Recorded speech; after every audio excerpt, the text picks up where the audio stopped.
Gracias por acompañarnos en nuestro especial de la terraza de hoy viernes 15 de mayo del año 2020. Para hoy tendremos un tema muy especial, como es el tema de las adicciones, y para eso nos va a estar acompañando Luz Aneira, quien es psicóloga de la Oficina de Salud Pública del municipio de Ciudad Bolívar. Luz, buenas tardes y bienvenida, y permítame agradecerle por acompañarnos en este ratico y regalarnos toda la información que nos va a dar el día de hoy.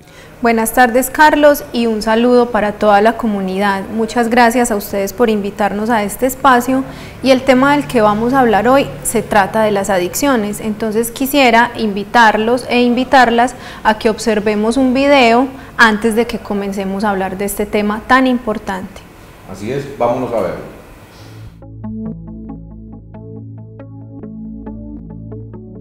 Gran parte de la población tiene una imagen muy definida de lo que representa una adicción. Todos parecen conocer sus causas y el impacto que tiene en la sociedad.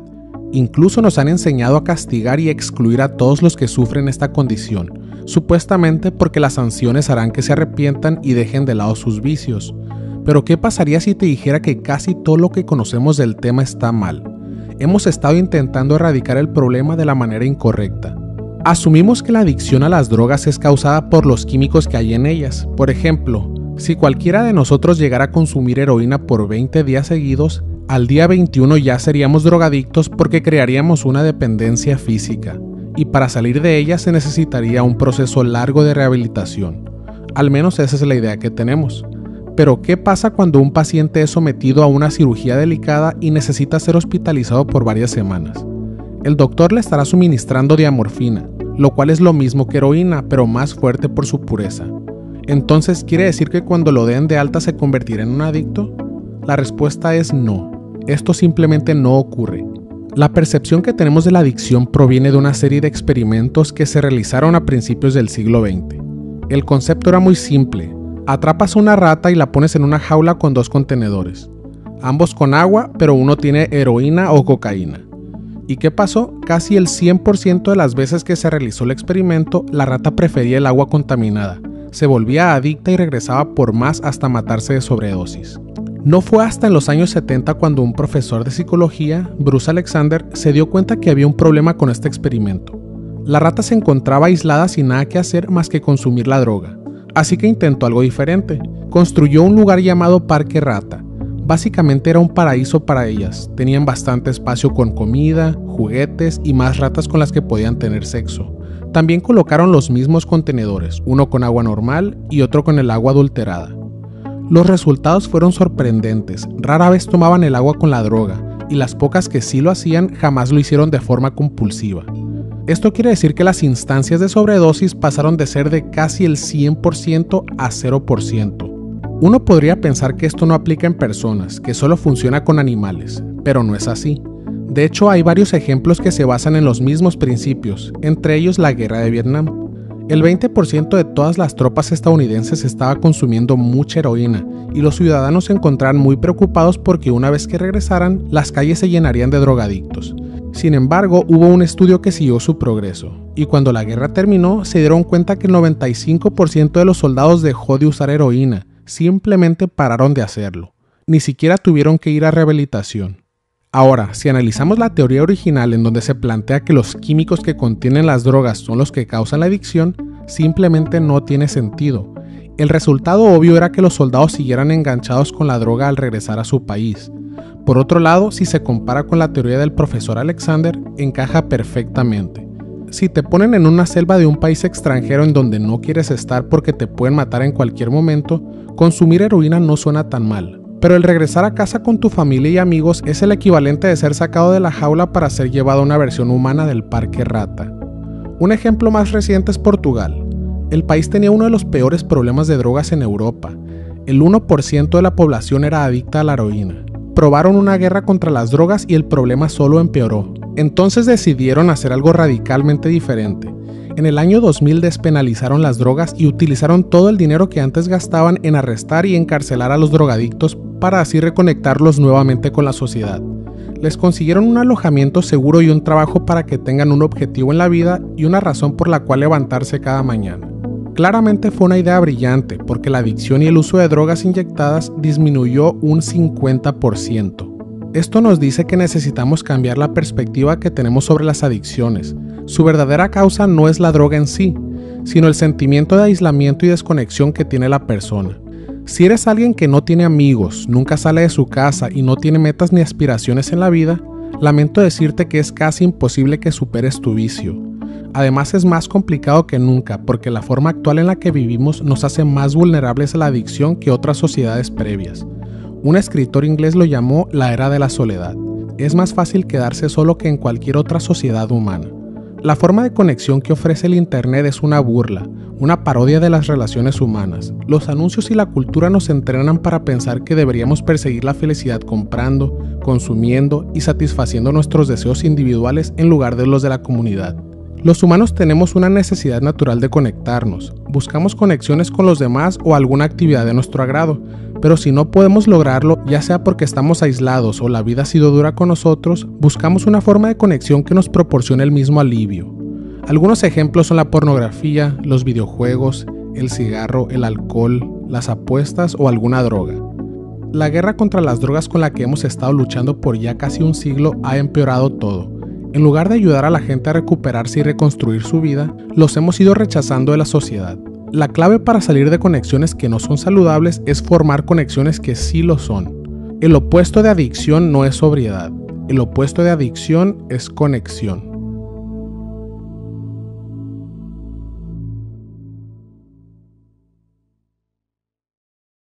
Aneira, material muy interesante, material bueno, y es qué bueno que la gente le haya puesto la atención. ¿De dónde sale este material?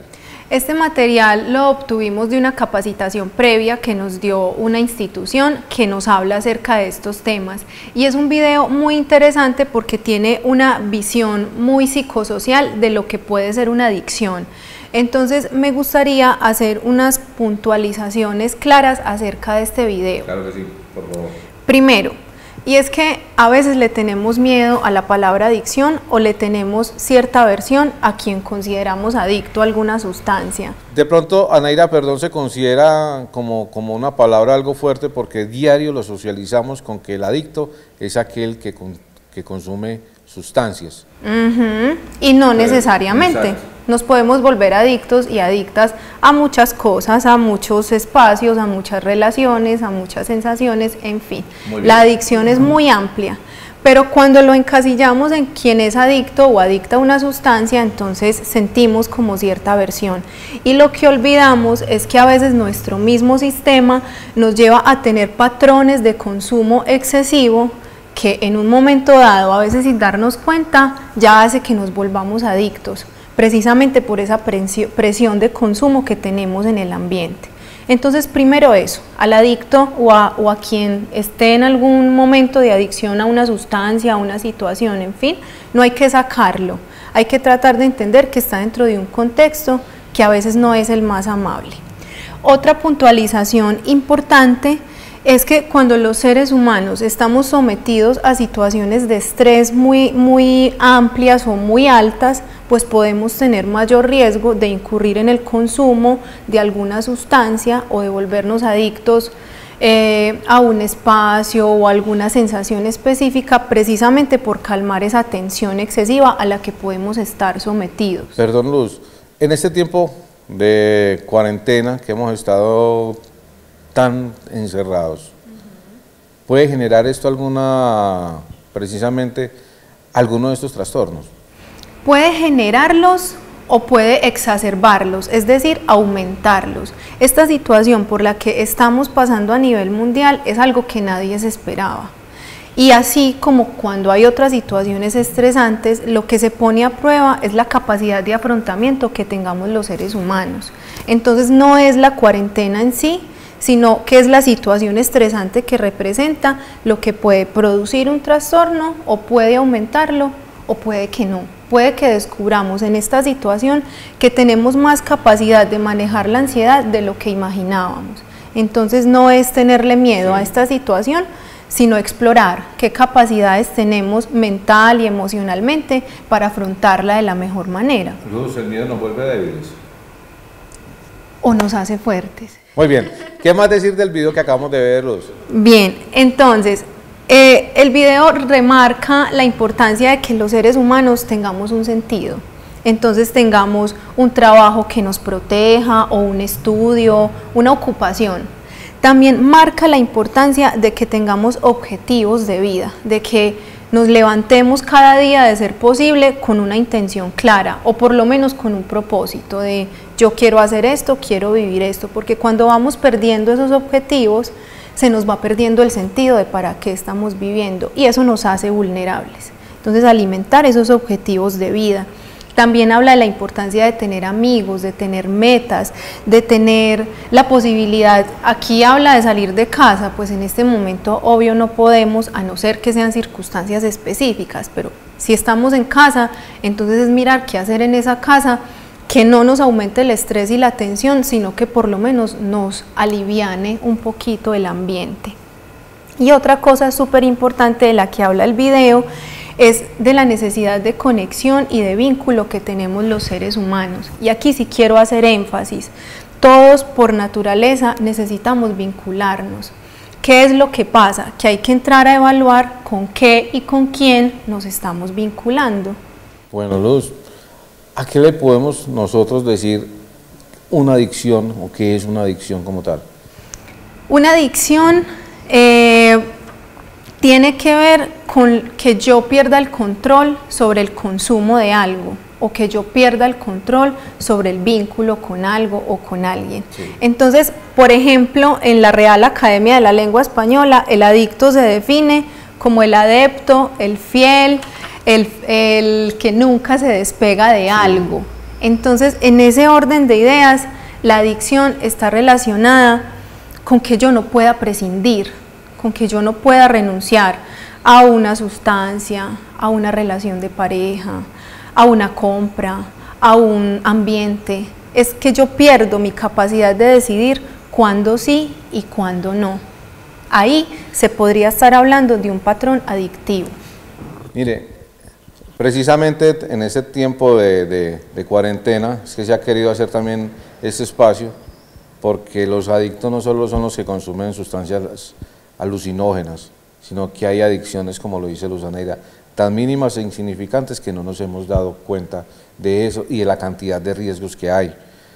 La Oficina de Salud Pública en este momento ya se encuentra realizando actividades, está en el Hospital La Merced.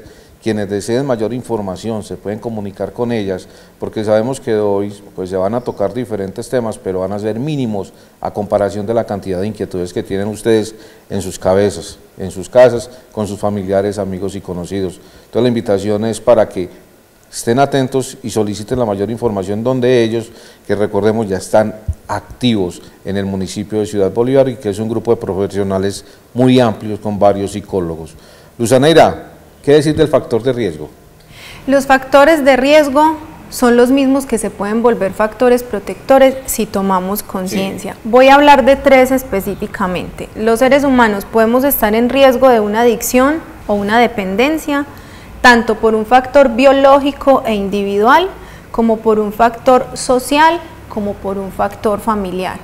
¿Cuándo se me vuelve a mí un factor de riesgo lo individual o lo genético? Por ejemplo, yo puedo venir de, aquí sí con la sustancia, yo puedo venir de padres consumidores, entonces puedo tener una predisposición genética, pero eso no significa que si mis padres o en mi familia alguien consumió, entonces yo estoy condenada a consumir, no. A ser hereditario. Eso, no, hay una mayor predisposición, pero no es determinante.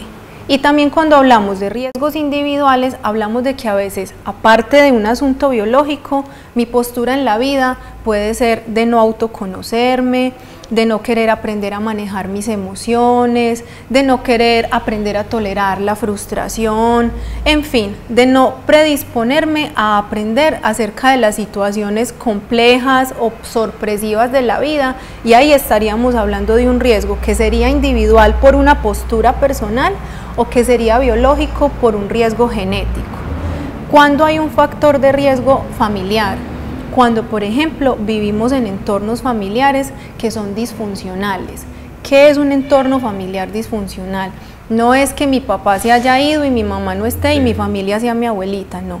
El entorno familiar se vuelve disfuncional cuando los miembros de ese sistema no cumplen con el sostén emocional que les corresponde. Entonces ahí, súper importante aclarar, no es que estoy en riesgo porque mi familia no es nuclear, o sea, papá, mamá, hijos, no. Estoy en riesgo si ese entorno, que es mi entorno primario, no es un entorno que protege y que sostiene emocionalmente más allá de quien lo conforme.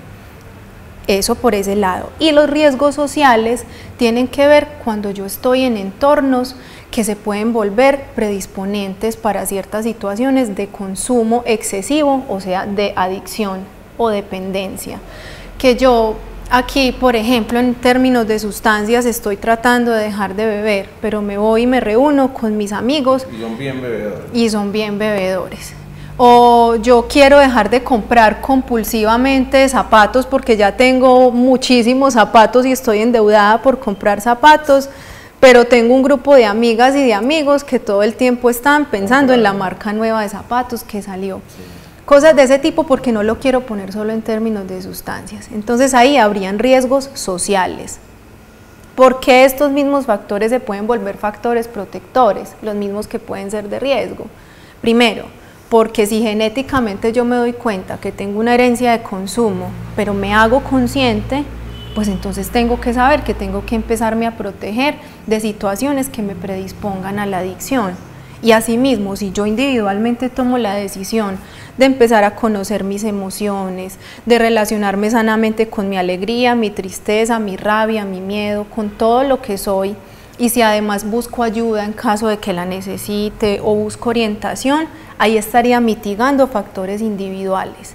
Si mi familia tiene una situación, un conflicto, pero aprende a manejarlo, si cada uno de los miembros de ese sistema trata de vincularse distinto, de relacionarse de otra manera, ese mismo entorno familiar puede ser un soporte. Y al igual que a nivel social, si yo sé que esos amigos no son los que más me ayudan y busco otros amigos, otros aprendizajes, otros procesos, estaría protegiéndome desde un entorno social. Luz, en este momento estamos precisamente con el tema del coronavirus, del tema de la cuarentena, tema de bueno, una cantidad de medidas que se han tomado precisamente para cuidar el bienestar de cada uno de nosotros. De aquí puede salir una adicción, por decir algo.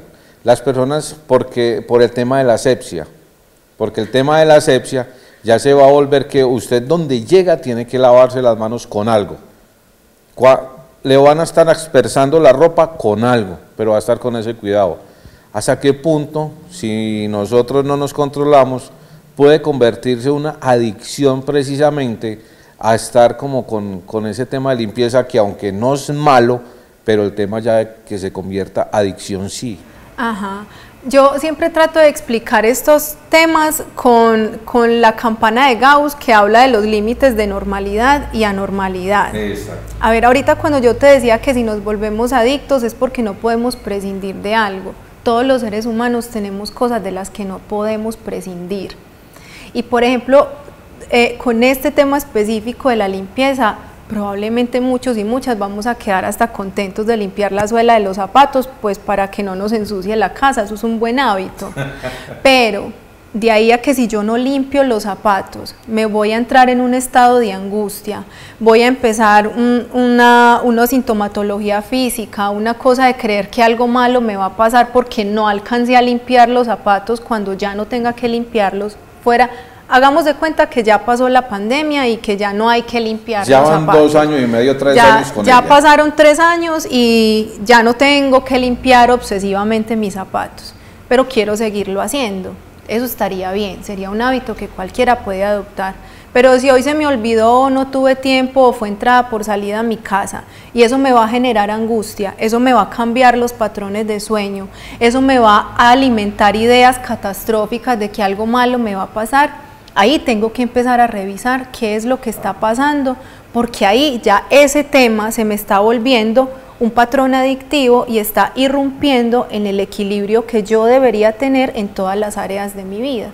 Entonces ahí ya habría que empezar a cuestionar o buscar ayuda o tratar de hacer algo para que eso, que es un hábito, no se me vuelva una cosa que me descontrola en caso de que no la pueda hacer.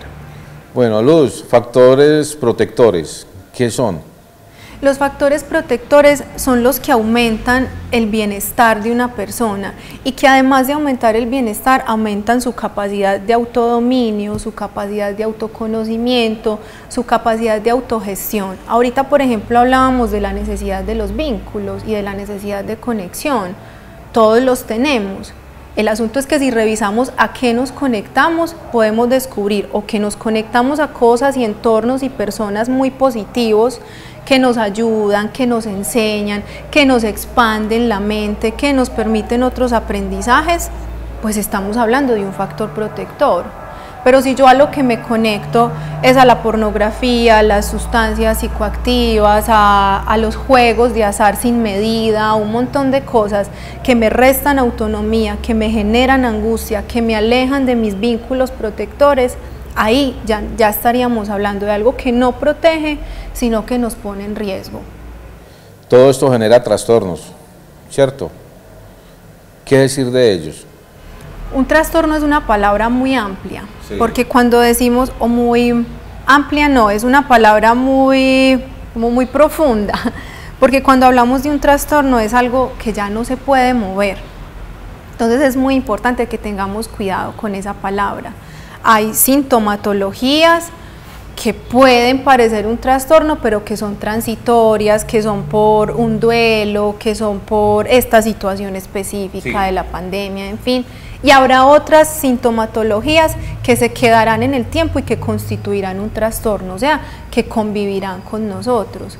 Pero ni aún así, después de tener un trastorno, significa que la persona está inhabilitada para la vida cotidiana, no.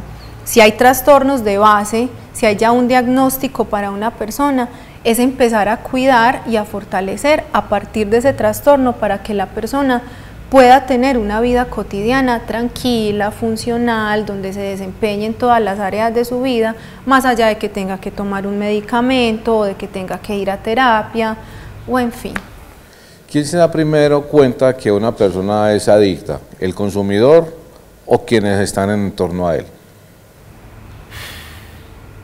Puede pasar en doble vía. Sí. Puede que quienes están a su alrededor digan, a ver, esta persona, no sé, ya no puede vivir sin eso, se angustia, no duerme, algo está pasando, dejó de ir al trabajo. Cuando el adicto es como el que toma mucho licor, que niega que es alcohólico. Entonces, por eso le pregunto esa parte. Casi siempre se pueden dar cuenta quienes están alrededor, pero también puede pasar que la persona que está en su adicción diga, a ver, algo anda mal conmigo, ¿cómo así que yo no me puedo detener después de que me tomo 3 cervezas a pesar de que me voy a caer en cualquier parte? A veces puede pasar. Hay un autor que me gusta mucho y que habla de la capacidad autocurativa de la psique, o sea, de nuestro psiquismo. A veces los seres humanos tenemos la capacidad, aún en situaciones de adversidad, de darnos cuenta que algo no anda bien o que necesitamos ayuda o que necesitamos parar. Entonces es confiar en que en ambas vías se pueden dar cuenta de las situaciones, tanto en el entorno como en la misma persona que lo padece. Pero acá sí quiero hacer claridad, cuando hay una situación identificada de adicción, es muy importante que quien la padece reconozca, para poder recibir la ayuda que tenga que recibir, bien sea familiar, profesional, social o en fin, porque si yo estoy en una situación de adicción, pero yo no me doy cuenta, es muy difícil que yo pueda recibir una ayuda porque creo que no la necesito. Luzaneira, vamos ya como llegando al final de este espacio por el momento, pero vamos a tener otros programas más adelante. Canal 4 va a crear o va a tener precisamente como unos especiales con ellos precisamente para ayudarle a cada uno de ustedes en la medida de las posibilidades. Cerrando ya esta parte, Luzaneira, la quería yo que es la primera, ¿cómo podemos ayudar a estas personas? ¿Cómo podemos empezar como a hacer a aportar eso mínimo pero que pueda ser grande a este ser como para que vaya dejándolos a las adicciones o lo que decíamos ahorita, que por lo menos se concientice que tiene el problema? Si se le puede decir problema. Sí, eso, no tendríamos que. Sí. En fin, Carlos, la primera y vital ayuda es que quien se reconozca en alguna situación que diga, esto está afectando mi vida, yo dependo de esta sustancia, yo dependo de esta pareja, yo dependo de este comportamiento, trate de hacer el cuestionamiento y por sí mismo o por sí misma busque la ayuda. Eso es lo vital para poder empezar un proceso terapéutico, un proceso psicoeducativo, un proceso de desintoxicación en caso de que sea una sustancia psicoactiva. Ese sería el primer paso, que yo, si me reconozco en esa situación, busque ayuda, reconociendo que la necesito. Y segundo, por ejemplo, para las familias o para las redes de apoyo primarias de una persona que esté en una situación de adicción, es pedirles que también conserven sus patrones de equilibrio emocional. A veces una persona que convive con alguien que está adicto a una sustancia, por ejemplo, es una persona que suele culparse, que suele angustiarse, que suele angustiarse mucho, y no tiene que ser así. Es decir, si yo estoy acompañando a alguien que tiene una situación de adicción y yo me culpo y yo me desequilibro emocionalmente, no voy a ser un soporte emocional para esa persona que en ese momento necesita, sino que casi que me voy a debilitar y voy a hacer cosas o voy a quererle ayudar desde donde no tengo la fuerza y la tranquilidad emocional para hacerlo. Y tercero, no tenerle miedo a los procesos psicoterapéuticos. A veces creemos que si buscamos la ayuda de un psiquiatra o de un psicólogo estamos locos, somos raros, y no, para nada. Un proceso psicoterapéutico es un proceso educativo de autoconocimiento. A mí me sirve ir al psicólogo para conocerme, para tomar herramientas que me ayuden a manejar mejor las tensiones, el estrés, todos los procesos conscientes e inconscientes que están en los seres humanos y que a veces necesitamos tener un mejor manejo de ellos para no incurrir en situaciones que afecten nuestra salud mental. Entonces es no tener miedo. Si a nosotros nos duele el estómago, vamos al doctor. Si nos duele el oído, al otorrino. Entonces, pues si nos duelen nuestras emociones, buscamos un psicólogo o un psiquiatra sin miedo. Luz, algo más para terminar en esta tarde tan, diría yo, tan fructífera, porque los temas sé que se han tocado en esta tarde han sido de mucha ayuda para personas que nos están viendo. Sí, quisiera cerrar con una frase, y es que lo que aceptas te transforma y lo que niegas te somete. Es una frase de uno de mis autores en psicología favoritos, y es la invitación. A veces tenemos mucho miedo a reconocer que algo anda mal, que tenemos miedo, que tenemos angustia, que nos sentimos en peligro de caer en una crisis mental o en fin, y resulta que a veces el primer paso para volvernos a equilibrar es reconocer que necesitamos ayuda, guía, orientación, y no pasa nada, todo está bien, todos lo necesitamos en algún momento, y pues precisamente para eso hay personas dedicadas a acompañar este tipo de situaciones. A Luzaneira, muchísimas gracias por esa información tan importante que nos acaba de dar, lo mismo que la Oficina de Salud Pública de nuestro municipio. A ustedes agradecerles por habernos acompañado en este espacio tan especial de hoy viernes en horas de la tarde. Para la próxima semana, jueves, 7 de la noche, si es posible, si Dios nos lo permite, y la ley colombiana, precisamente por el tema que tenemos ahora, por la contingencia, también es factible, esperamos estar con ustedes en directo, donde va a estar de nuevo Melissa con sus 3 invitados, hablando de diferentes temas para el beneficio de toda la comunidad y para que usted que está fuera del municipio, en diferentes lugares del mundo, se informe de lo que va sucediendo en Ciudad Bolívar a través de este espacio. A ustedes les agradezco mucho y los invito para que no se despeguen de la producción propia del Canal 4 de Apacible Televisión. Recuerden, primero lo nuestro. Hasta luego.